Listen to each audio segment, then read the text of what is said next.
জাকির নায়েকের লেকচারের একটি অংশে একটা মহিলা এসে প্রথমে প্রশ্ন করলেন যে হারাম কি। তারপরে তিনি প্রশ্ন রাখলেন যে তিনি একটি খ্রিস্টানের ধর্মযাজকের কাছ থেকে শুনেছিলেন যে শুকর কেন ইসলাম হারাম করা হয়েছে।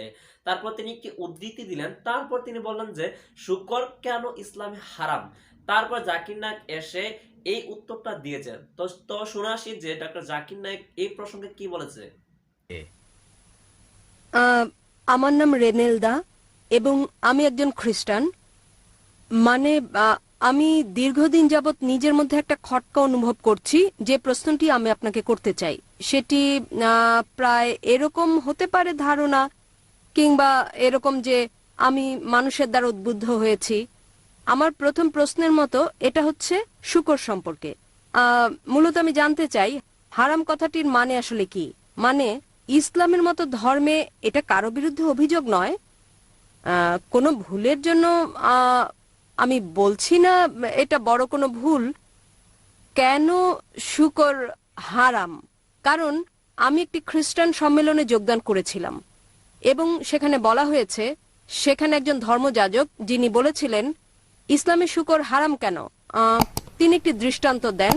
বলেন একই আবর্জনা, যেমন এটি সার হিসেবে ব্যবহৃত গাছের জন্য, গাছপালা। ধরুন এটি একটি আম গাছ, আম ধরল, শেকড় একই পুষ্টি শোষণ করল, একই আবর্জনায় নতুন আম হলো এবং আমরা তা খেলাম। তাহলে শূকর ও আম খাওয়ার মধ্যে এখানে তফাৎ কোথায়?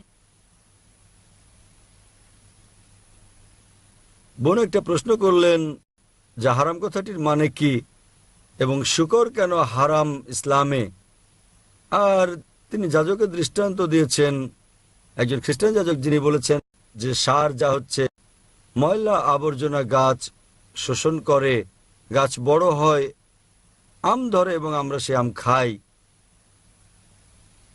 বলার চেষ্টা করা হয়েছে যে যদি আমরা বর্জ্য খাই শুকরের, এটা কারোর জন্য ভালো হতে পারে, আবার কারোর জন্য ভালো নাও হতে পারে। এখানে যেটা বোঝাতে চাওয়া হয়েছে, তাই ইসলামে এটা হারাম কিন্তু খ্রিস্ট ধর্মে হালাল। বোন, প্রথমে আপনাকে আমি হারাম কথাটির মানে বলবো। মানে নিষিদ্ধ, মানে বারণ আছে। ইসলামে হারাম মানে হচ্ছে নিষিদ্ধ, তার মানে বারণ আছে। আমি প্রথমে আপনার যাজকের প্রশ্নের জবাব দেবো, পরে আমি আসল কারণটা বলবো কেন শুকর হারাম। যাজক দৃষ্টান্ত দিয়েছেন যে সার, ধরুন ময়লা আবর্জনা গাছের জন্য ভালো এবং গাছ বড় হয়, তারপর যখন আম ধরে এবং আমরা সেই আম খাই। বলার চেষ্টা করা হয়েছে যে হতে পারে এটা হারাম মুসলিমদের জন্য, তবে খ্রিস্টানদের জন্য ভালো। যদি আপনি তুলনা করেন সার যা মানুষের জন্য আবর্জনা, তা গাছের জন্য ভালো হতে পারে, কারণ গাছপালা ও মানুষ দুটো ভিন্ন জীব, তারা এক নয়, তারা ভিন্ন। কিন্তু ইসলাম ও খ্রিস্ট ধর্মের মানব জাতি একই। আপনারা ভিন্ন ধর্ম পালন করতে পারেন, কিন্তু যা এক মানুষের জন্য ভালো স্বাভাবিকভাবে তা অন্য মানুষের জন্য ভালো, যদি না তার নির্দিষ্ট কোনো সমস্যা থাকে।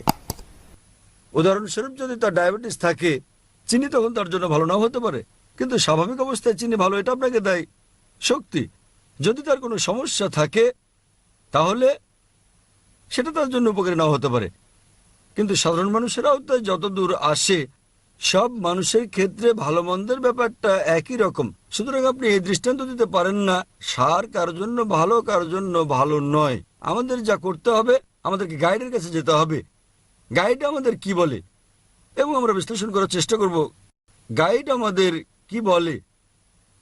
খ্রিস্ট ধর্মের গাইড হচ্ছে বাইবেল, ইসলামের গাইড হচ্ছে কোরআন।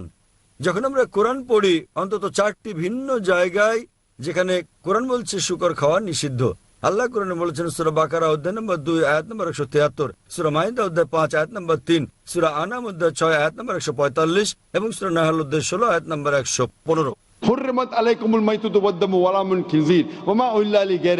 তোমাদের জন্য নিষিদ্ধ করা হয়েছে মৃত মাংস, রক্ত, শূকরের মাংস এবং আল্লাহর নাম ব্যতীত অন্য কারো নামে উৎসর্গ করা খাদ্য। তাহলে এখানে কোরআনে বলা হয়েছে 4টির কম জায়গায় নয় যে শূকরের মাংস খাওয়া, পোর্ক নিষিদ্ধ। অনুরূপভাবে আপনি যদি বাইবেল পড়েন, বাইবেলের অন্তত 3টি জায়গায় বলা হয়েছে শূকরের মাংস খাওয়া নিষিদ্ধ। বাইবেলে বলা হচ্ছে বুক অফ লেভিটিকাস অধ্যায় নম্বর 11, অনুচ্ছেদ 7 ও 8, তোমরা শূকরের মাংস খাবে না, না এর দেহ স্পর্শ করবে, এটা তোমাদের জন্য হালাল নয়। একই বার্তা দেওয়া হয়েছে বুক অফ ডিউটেরোনমিতে অধ্যায় নম্বর 14, অনুচ্ছেদ 8, শূকরের খুর বিভক্ত নয় এবং একে তোমরা বেছে নিও না এবং এটা তোমাদের জন্য হালাল নয়। একই কথা বলা হয়েছে বুক অফ আইজায়া অধ্যায় 65, অনুচ্ছেদ 2 থেকে 5, তোমরা শূকরের মাংস খেও না। তাহলে বাইবেলে অন্তত 3টি ভিন্ন জায়গায় বলা হয়েছে যে তোমরা শূকরের মাংস খাবে না, এবং যীশু খ্রিস্ট তারপর শান্তি প্রসাদক বলেছেন গসপেল অফ ম্যাথিউ অধ্যায় নম্বর 5, অনুচ্ছেদ 7 থেকে 20, ভেবো না যে আমি নিয়ম ভাঙতে বা নবীদের ধ্বংস করতে এসেছি, আমি ধ্বংস করতে আসিনি বরং পূর্ণ করতে এসেছি। কেউ যদি একটি হিতোপদেশ ভঙ্গ করে তাকে স্বর্গরাজ্যে ডাকা হবে না। তার মানে যদি আপনি ওল্ড টেস্টামেন্টের একটি নিয়ম বিন্দু পরিমাণও ভঙ্গ করেন আপনি জান্নাতে প্রবেশ করবেন না। তাই একজন খ্রিস্টান হিসেবে যদি আপনি বাইবেল বিশ্বাস করেন তাহলে শূকরের মাংস খাওয়া আপনার জন্য নিষিদ্ধ, আপনার জন্য বারণ, আপনার জন্য হারাম। যদি আপনি মুসলিম হন, যদি আপনি কোরআন বিশ্বাস করেন, এটা নিষিদ্ধ। যদি আপনি বাইবেল কিংবা কোরআন বিশ্বাস না করেন, আসুন বিশ্লেষণ করে দেখি আজকালকার কারণ যুক্তি ও বিজ্ঞান শূকরের মাংস সম্পর্কে কি বলে। আজকালকার বিজ্ঞান আমাদেরকে বলছে যে আপনি শূকরের মাংস খেলে সম্ভাবনা আছে যে অন্তত আপনার 70টি রোগ হতে পারে। আপনার গুণাকৃমি হতে পারে, আপনার কেঁচোকৃমি হতে পারে, যেটা সবচেয়ে বিপজ্জনক অন্যান্য সব রোগের মধ্যে সেটা হচ্ছে ফিতাকৃমি। একে বলে টিনিয়া সোলিয়াম এবং এটি থাকে পরিপাকতন্ত্রে আর এটি খুবই লম্বা। যদি আপনি খুব ভালো করে সিদ্ধ করেন ডিম, টিনিয়া সোলিয়ামের ওভা তখনও মরে না এবং পরিপাক নালী থেকে এটা রক্তের মধ্য দিয়ে শরীরের প্রায় সব অঙ্গেই যেতে পারে। এটি চোখে ঢুকে অন্ধ করে দিতে পারে চোখ, হৃৎপিণ্ডে ঢুকে হার্ট অ্যাটাক ঘটাতে পারে, এটি মস্তিষ্কে ঢুকে মস্তিষ্ক অকেজ করে দিতে পারে। এবং যখন আপনি বুঝতে পারবেন যে আপনি এই রোগে আক্রান্ত ততক্ষণে দেখবেন আপনার অপূরণীয় ক্ষতি হয়ে গেছে। অধিকন্তু বর্তমান বিজ্ঞান আমাদের বলছে যখন আপনি শূকরের মাংস খান দেখবেন তাতে চর্বির উপাদান বেশি রয়েছে, বরং কম রয়েছে মাংসপেশি করার উপাদান। সেই কারণেই শূকরের মাংস যারা নিয়মিত খায় তাদের বেশিরভাগেরই ভুঁড়ি বড়, তারা মোটাসোটা।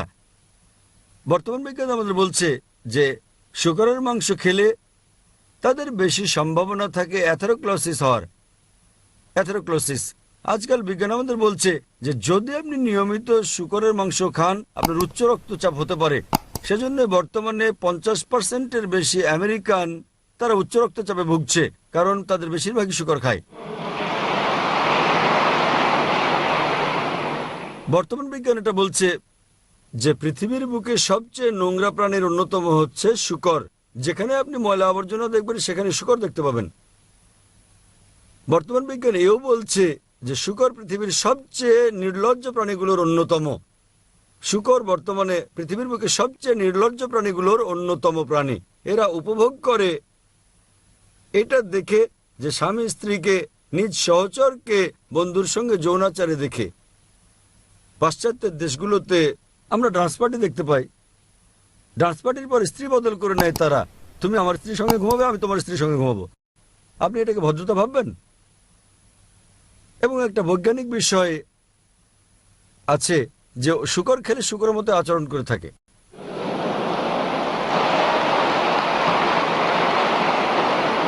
আশা করি উত্তরটা পেয়েছেন মন।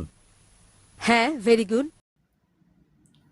ডক্টর জাকির নায়েক হারামটি আরো বিশ্লেষণ করার ক্ষেত্রে তিনি পবিত্র কোরআন ও বাইবেলের প্রাসঙ্গিকতা নিয়ে এসেছেন।